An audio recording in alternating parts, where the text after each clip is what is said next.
նայեք, ես ընդամենը 4 տարի է Արագածոտնի թեմում եմ, Մկրտիչ Սրբազանի մոտ տարբեր առիթներով մտել եմ, եւ Սրբազան հայրը առաջի բանը, որ եղել է ինձ առաջարկել, Տեր այր ինչով օգնեմ, եւ բազմաթիվ անգամներ,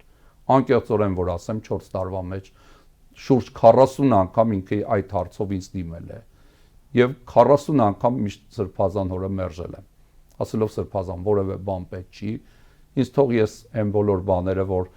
իմ շուրջը եղող տերայները հասել են Հովանավանքում, Սաղմոսավանքում, Մուղնիում, Դղերում, իմ շուրջը եղող համայնքներում հաջողություններ ունեն, իրենց բակը բարեկարգած է, շքամուտքը, ցանկապատը, միջավայրը, թող այդ ամեն ինչը ես էլ ինքնուրույն անեմ եւ հասնեմ իրենց։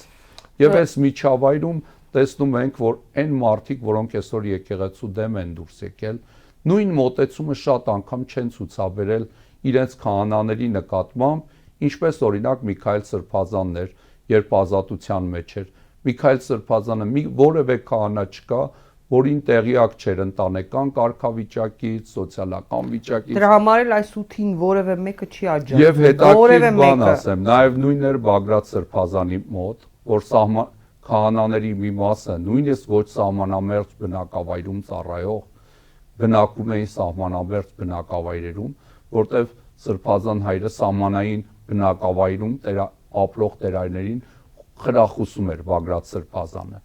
Եվ տեսնում ենք Բագրատ Միքայել Սրբազանների, Մկրտիչ Սրբազանների օրինակները,